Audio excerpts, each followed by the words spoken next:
Hello बच्चों, आज lecture 2 देखते हैं हम लोग। इलेक्ट्रिक फील्ड एंड पोटेंशियल में जो लेक्चर 2 है वो क्या है। तो इससे पहले हम लोग थोड़ा सा देख लिए थे कि जो चार्ज होता है वो कैसे इंड्यूस्ड होता है। ठीक है, चार्ज को प्रेरित कैसे किया जाता है, उसके बाद चार्ज क्या होता है। ठीक है, इन सब चीज़ों के बारे में हमने डिस्कस कर लिया था। थोड़ा सा हम लोग चार्ज के बारे में थोड़ा सा और देख लेंगे, क्योंकि अभी हम लोग कूलम्ब्स लॉ पढ़ने वाले हैं, है ना, थोड़ा सा एडवांस लेवल पे। तो उसमें हमें ये देखने को मिलेगा, है ना। तो मान लो कि कोई नॉन कंडक्टिंग बॉडी है, ठीक है। तो इसमें क्या होता है आप लोगों को पता है, यहाँ पे अगर कोई पॉजिटिव प्लस क्यू चार्ज रख दिए हो तो होगा क्या। अगर ये मेटल है तो इसके अंदर जो इलेक्ट्रॉन रहते हैं वो इधर शिफ्ट हो जाते हैं, सरफेस पे आ जाएंगे। ठीक है, इस सरफेस पे आ जाएंगे और आधा ही दूर रखना, क्योंकि जब इलेक्ट्रॉन इधर अंदर के जो इलेक्ट्रॉन्स ये सब रहते हैं, ठीक है, ये सब क्या हो जाते हैं जब इधर शिफ्ट हो जाते हैं बाहर सरफेस पर, तो इसके साथ साथ जब ये इलेक्ट्रॉन निकलेंगे तो इसके साथ साथ यहाँ पे पॉजिटिव चार्ज छूट जाता है, और पॉजिटिव चार्ज जो रहेगा वो प्लस क्यू से रिपल्सन फील करता है तो वो पीछे चला जाता है। तो ये पॉजिटिव चार्ज इधर आधे पे पॉजिटिव आ जाएगा और आधे पर नेगेटिव चार्ज, इस प्लस क्यू के नज़दीक जो रहेगा उधर नेगेटिव चार्ज, और इस प्लस क्यू से जो दूर रहेगा उसे उधर मतलब कि पॉजिटिव चार्ज आ जा रहा है। इसके बाद क्या है कि ये तो कंडक्टर का हो गया, है ना। लेकिन अगर कोई नॉन कंडक्टिंग बॉडी थी, ठीक है, मान लो ये नॉन कंडक्टिंग बॉडी है, ये हमारा, इसमें हम प्लस क्यू अगर चार्ज रखें तो होता क्या था कि इलेक्ट्रिक डाइपोल बनता था। ठीक है, इलेक्ट्रिक डाइपोल बन जाते थे जो इसकी ओर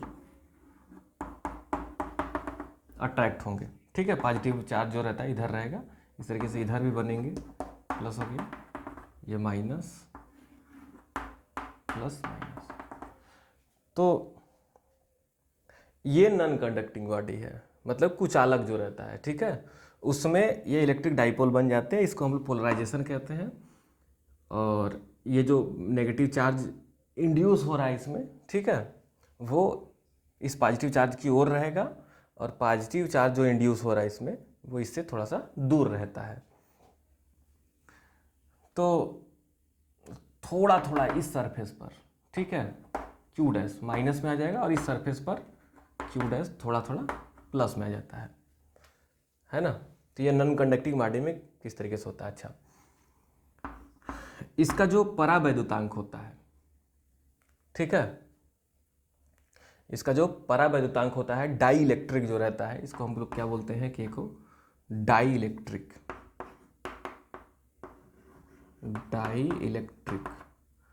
परावैद्युतांक। ठीक है, इस मीडियम का ये परावैद्युतांक है जिसे हम के बोलते हैं। अगर ये नॉन कंडक्टिंग है तो के की वैल्यू कुछ होती है, और के की वैल्यू हमेशा क्या रहती है, इज ग्रेटर देन 1 होती है। ठीक है, लेस देन 1 नहीं रहती कभी, इक्वल भी नहीं। चलो, इन सब चीज़ों को समझे रहना, क्योंकि अभी हमें आगे ज़रूरत पड़ने वाला है।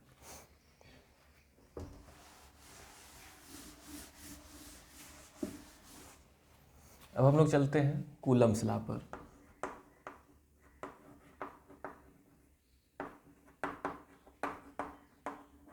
ठीक है, कूलाम जिसे कहते हैं,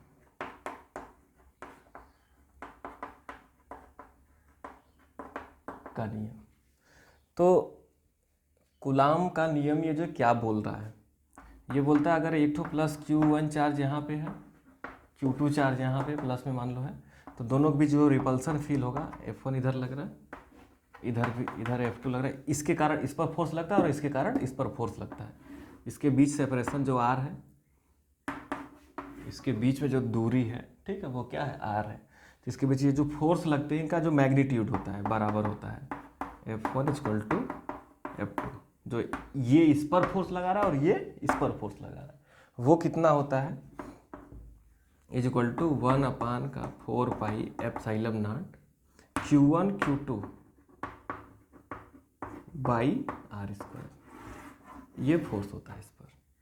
ठीक है, अगर ये किसी मीडियम में टोटली मर्ज है, इस मीडियम में है ये, ठीक है, तो क्या हो जाएगा, यहाँ पे हम लोग के लिख देते हैं।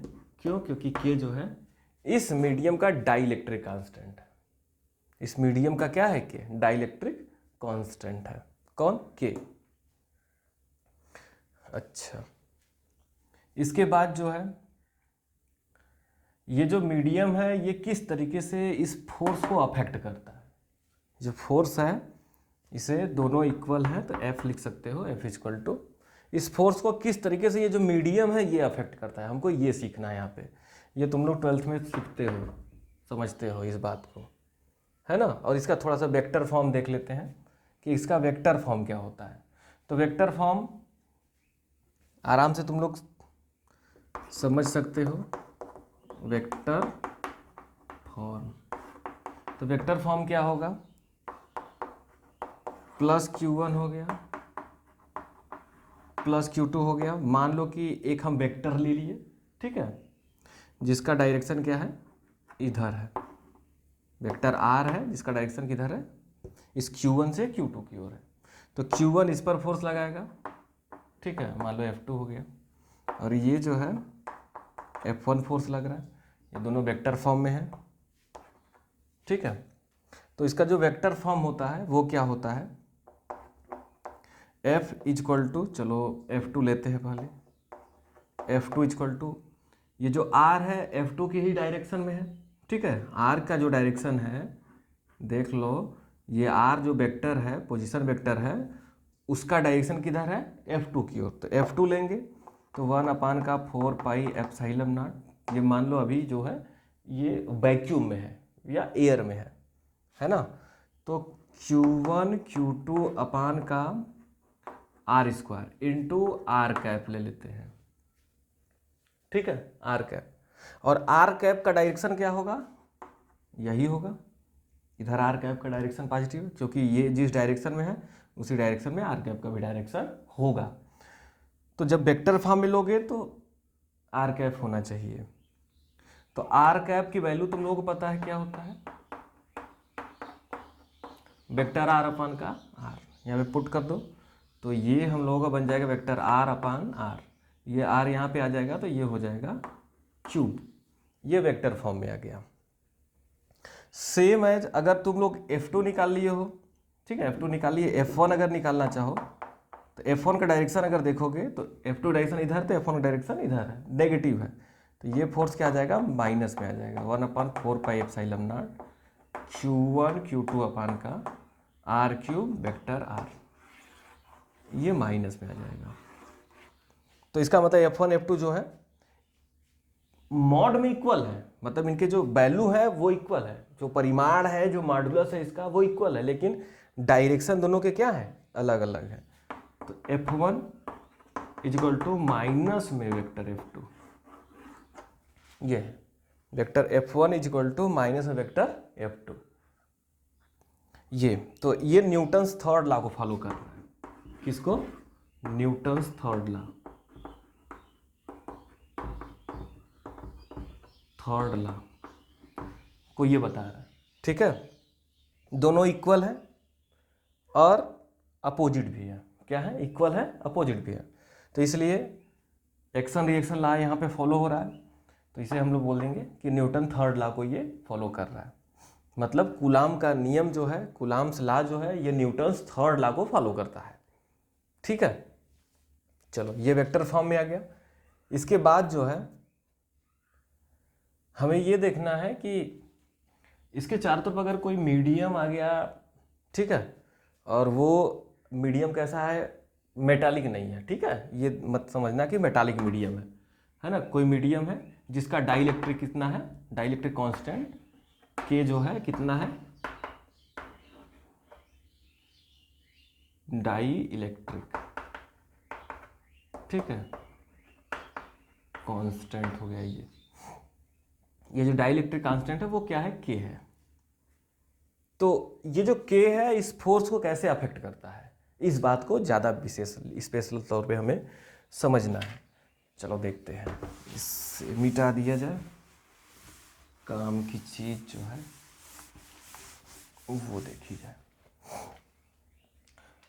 पहले तो एकदम पूरा मर्ज कर दो, ठीक है, पूरा जो Q1 Q2 है पूरा इसको ले जाकर के डाइलेक्ट्रिक मीडियम में, ठीक है, जो मीडियम है उसमें पूरा ले जाकर के डाल दो इन दोनों को, Q1 Q2 को, मतलब पूरे एकदम भरपूर तरीके से मीडियम में है, चारों तरफ से ये जो मीडियम है इसको घेर लिया है। अब देखो होगा क्या कि मीडियम जो होगा, ठीक है, उसके पास एटम्स होंगे और ये पॉजिटिव चार्ज है, तो ये जो एटम है, एटम को पोलराइज कर देगा। तुम लोग अभी पीछे पढ़ चुके हो। मान लो कि ये एक तो एटम है, ठीक है, सॉरी एटम बोल रहे हैं, मान लो डाइलेक्ट्रिक सब्सटेंस जो है इतना दूर तक, जो हम अभी समझ रहे हैं बात को कि इतना दूर तक है, तो इसका जो ये माइनस प्लस हो गया, पोलराइज्ड एटम है, तो कुछ इस तरीके से रहेंगे। इसको अपनी ओर खींचेंगे, ठीक है, अपनी ओर खींचेंगे एफ डैश फोर्स से, और इधर भी जो रहेगा, ठीक है, या इसको बीचों बीच बनाया जाए, एक तो बना रहा, ये जो है इसको इधर खींचेगा, ये इसको भी इधर खींचेगा, तो ये दोनों फोर्स जो है अपोजिट है, ठीक है, लेकिन ये जो फोर्स लग रहा है ये क्या कर रहा है, ये इधर की ओर है, तो ये वाला फोर्स इधर की ओर है। इसका मतलब है कि इन दोनों फोर्स के अपोजिट है ये वाला फोर्स जो एफ बी है, एफ डैश मान लो ये एफ डैश है, ठीक है, ये वाला फोर्स जो है, ये दोनों फोर्स जो है ये क्या है, अपोजिट है। तो इस फोर्स को जरूर ये कम करेंगे, ये फोर्स उतना ही इस पर फोर्स लगाएगा जितना लगा रहा था पहले, लेकिन एक नया फोर्स जनरेट हो गया एफ डैश, जो कर क्या रहा है, इसके मैग्नीट्यूड को कम कर दे रहा है, ठीक है, कौन, एफ डैश। इधर से भी जो F1 है, ठीक है, इसके मैग्नीट्यूड को ये कम कर दे रहा है। तो सोचो कि अगर पूरा चारों तरफ से घिरा हुआ होगा तो ऐसे तो अरबों खरबों होंगे, अनगिनत होंगे, है ना, वो सब मिल करके इस F1 F2 के मैग्नीट्यूड को कम कर देंगे। ये लगेंगे इधर तो वो लोग खींचेंगे अंदर की ओर, ठीक है, किसी भी तरीके रिजल्टली खींचेंगे। तो जो रिजल्टेंट फोर्स होगा Q1 के कारण Q2 पर और Q2 के कारण Q1 पर, वो क्या हो जाता है, डिक्रीज कर जाता है, ठीक है। तो इसीलिए कहा जाता है कि जब डाइलेक्ट्रिक मीडियम रख दिया जाएगा तो जो फोर्स होगा वो क्या हो जाएगा, डिक्रीज हो जाएगा। ये फार्मूले से देख सकते हो तुम लोग, F equal to 1/4 pi epsilon naught के Q1 Q2 by are square. तो यहाँ पे अगर ये सब का सब जो है यहाँ से यहाँ तक एक कांस्टेंट कर दो तो F प्रोपोर्शनल टू 1/k आ जाएगा। ये बढ़ेगा तो ये घट जाएगा, और k की वैल्यू हमेशा क्या होती है, k ऑलवेज ग्रेटर देन 1। अभी पीछे देखे सब लोग, तो इसकी वैल्यू 1 से ज़्यादा होगी तो ये बढ़ेगा तो ये घटेगा। तो डाइलेक्ट्रिक मीडियम जो है उसका डाइलेक्ट्रिक कांस्टेंट जितना ज़्यादा होता है उतना ही कम फोर्स लगेगा भाई, ठीक है, उतना ही क्या होगा, फोर्स कम लगेगा। तो ये बात हो गई। मतलब अगर हम Q1 Q2 को कंप्लीटली डाइलेक्ट्रिक मीडियम में मर्ज कर देंगे, डाइलेक्ट्रिक मीडियम में रख देंगे कंप्लीटली, चारों तरफ से डाइलेक्ट्रिक मीडियम है, परावैद्युतांक पदार्थ जो है, परावैद्युत पदार्थ चारों तरफ से घेरा हुआ है इसको, तो उस समय जो इनके बीच फोर्स लगेगा वो फोर्स डिक्रीज हो जाता है, ठीक है। अच्छा, लेकिन इसमें ये बात ध्यान रखने की है कि ये उतना ही फोर्स लगाएगा जितना पहले लगाता था, और ये भी उतना ही इसके ऊपर फोर्स लगाएगा जितना पहले लगाता था। ऐसा नहीं कि ये इसके ऊपर कम फोर्स लगाएगा, ये उसके ऊपर कम लगाएगा, नहीं, फोर्स उतना ही लगा रहा है। लेकिन हो क्या रहा है, ये लोग जो हैं, जो डाइलेक्ट्रिक मीडियम के पोलराइज्ड मॉलिक्यूल हैं, वो क्या करते हैं, एक और फोर्स लगाते हैं जिस कारण इस फोर्स की वैल्यू कम हो जाती है, ठीक है। ये रहता उतना है, अगर इधर मान लो जैसे 10 न्यूटन लग रहा है तो ये 10 न्यूटन ही लगेगा, बस हो सकता है ये जो लग रहा है ये इसका जो इस डायरेक्शन में कंपोनेंट आए वो 2 न्यूटन आ जाए, तो 10 में से 2 माइनस कर लोगे तो इधर रिजल्टली जो लगेगा वो 8 न्यूटन लगेगा। इसका इधर अगर हम कंपोनेंट लें, ठीक है, इसके 2 कंपोनेंट होंगे ना, ये जो इधर चल रहा है तो 2 न्यूटन मान लो इधर आ रहा है, इधर 10 न्यूटन था पहले, तो 10 न्यूटन अब न लग करके 2 न्यूटन माइनस हो करके उतना लगेगा, ठीक है। तो ये बात है यहाँ पे कि इस पे ये जो फोर्स लगाता है वो उतना ही रहेगा जितना पहले था, लेकिन रिजल्टली, ठीक है, परिणामी तौर पे जो फोर्स लगेगा Q1 पर वो क्या होगा, वो कम हो जाता है। ये बात समझना। चलिए अब टोटली मर्ज कर दिए तो, लेकिन क्या होगा अगर हम टोटली मर्ज ना करें तब? ठीक है, ये हो गया।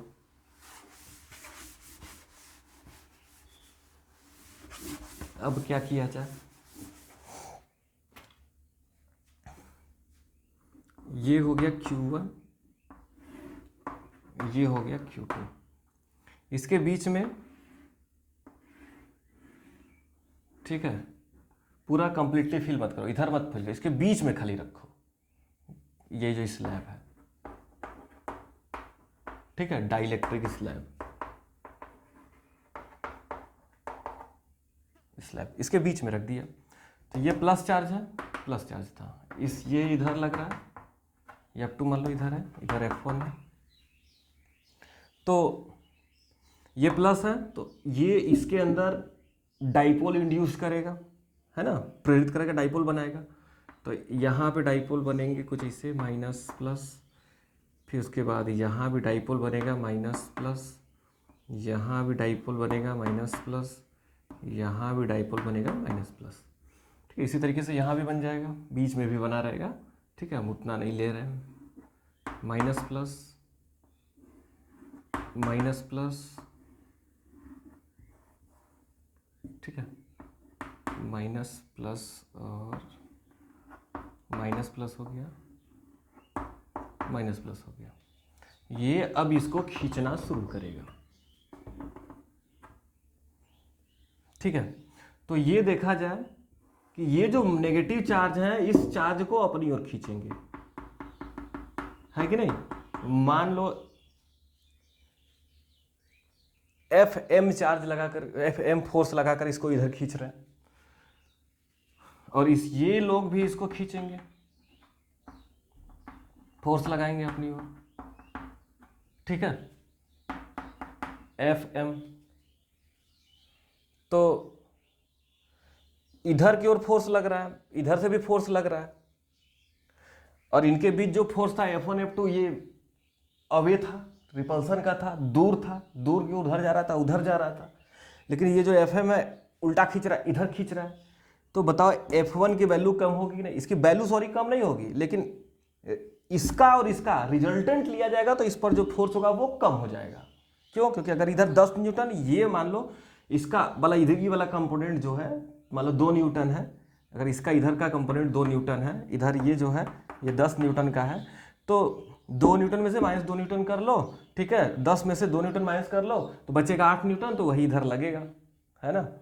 तो अभी जो लग रहा था इस पे 10 न्यूटन, वो क्या हो गया 8 न्यूटन। क्यों हो गया? क्योंकि डाइलेक्ट्रिक स्लैब रख दिए, इसके अंदर पोलराइजेशन हो गया, इसके एटम पोलराइज हो गए, तो इसके जो नेगेटिव पोल थे वो इस पॉजिटिव चार्ज को अपनी ओर खींच रहे हैं, ठीक है, फोर्स लगाकर।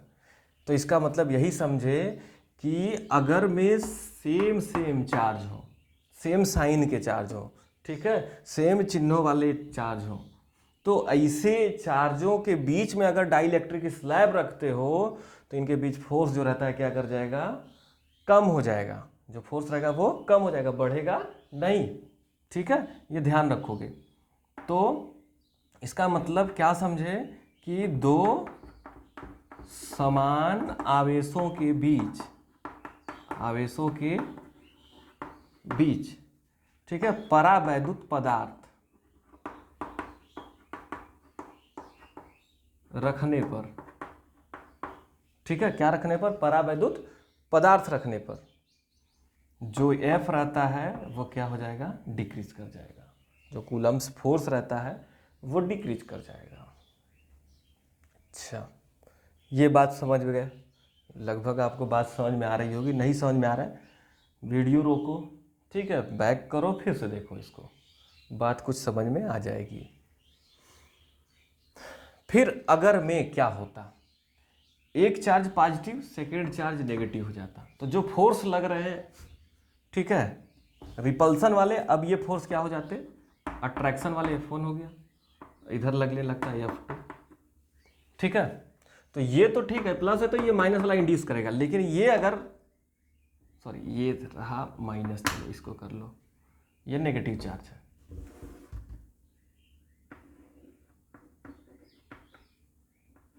ठीक है, तो ये नेगेटिव चार्ज है तो इधर प्लस बनाएगा और इधर माइनस बनाएगा।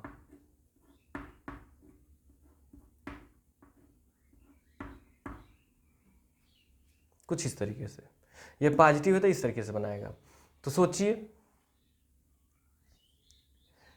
कि अब ये जो है इसको ये खींच रहा है अपनी ओर और ये फोर्स भी इधर है ना।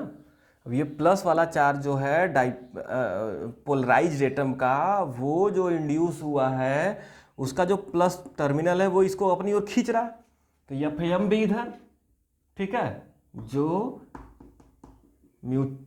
म्यूचुअल इंडक्शन से फोर्स जनरेट हुआ है, ठीक है, तो इसके प्रेरण से इस पर जो फोर्स जनरेट हो रहा है, इसको जो खींच रहा है एफ एम, वो क्या, वो भी इधर, F2 भी इधर। इधर देखो, एफ एम भी इधर, F1 भी इधर, तो दोनों सेम डायरेक्शन में आ गए ना। तो जितना फोर्स लग रहा था अब उससे ज्यादा फोर्स लगेगा। ठीक है, अब क्या होगा, उससे ज्यादा लगने वाला है। क्यों? क्योंकि दोनों जो ध्रुवित परमाणु हैं उनके कारण जो फोर्स लग रहा था वो भी, और जो Q1 Q2 के कारण फोर्स लग रहा है अट्रैक्शन वाला, वो भी, दोनों सबके सब क्या है, सेम डायरेक्शनल है, एक ही डायरेक्शन में है, अलग अलग डायरेक्शन नहीं है। तो इस समय क्या होगा, फोर्स इंक्रीज कर जाएगा। ठीक है,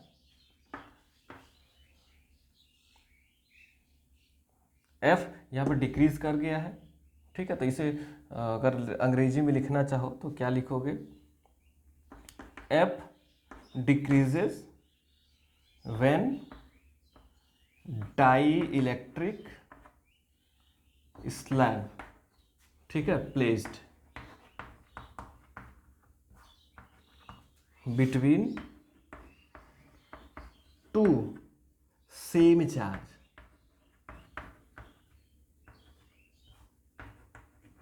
सेम चार्ज रहेगा, उसके बीच प्लेस करोगे तो फोर्स डिक्रीज कर जाएगा, लेकिन अपोजिट चार्ज है, ये प्लस है ये माइनस है, इसके बीच में अगर डाइलेक्ट्रिक स्लैब पुट किए ना तो फोर्स इंक्रीज कर जाएगा। तो इस बात को कैसे लिखोगे कि F इंक्रीजेज, ठीक है, when dielectric slab placed between two opposite charges, two opposite charges. ठीक है, अपोजिट चार्ज के बीच में अगर डाइलेक्ट्रिक स्लैब पुट करते हो, रखते हो, तो क्या हो जाएगा कि इसके बीच जो अट्रैक्शन का फोर्स है वो बढ़ जाएगा भाई। ठीक है, F इंक्रीजेस, देखो ये ऊपर लगा है तो इंक्रीमेंट का साइन है, तो इस बात का भी ध्यान रखोगे। और कितना होगा, ठीक है, ये जो फोर्स है ये कितना होगा, तो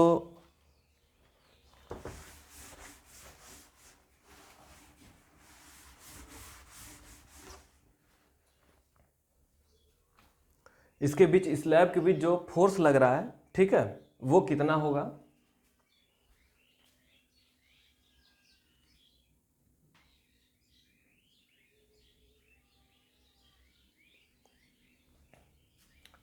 दोनों के बीच जो फोर्स निकल रहा है वो कितना होगा, F इक्वल टू हो जाता है 1/4 pi epsilon not Q1 Q2 अपान।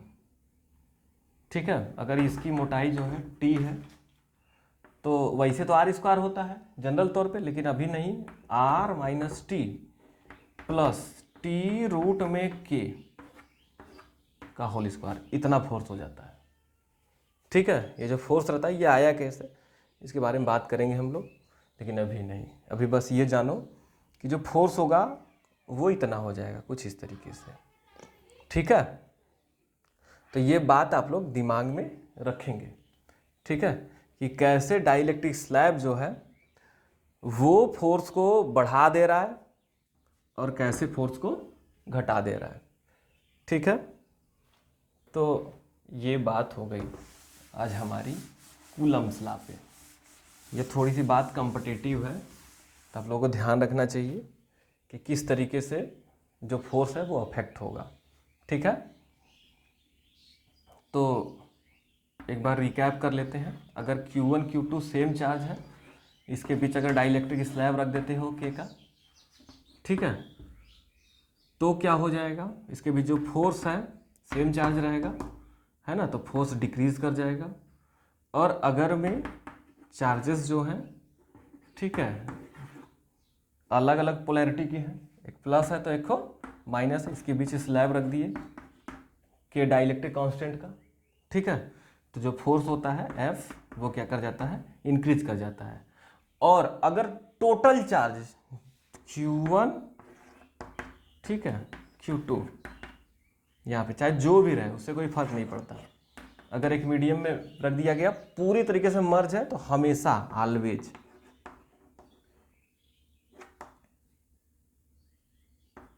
ठीक है F जो रहता है डिक्रीज ही करता है, F कभी बढ़ेगा नहीं। ये बात जो है आप लोगों को ध्यान में रखनी चाहिए। तो ये था कूलम्ब्स लॉ पे थोड़ी सी स्पेशल बातें।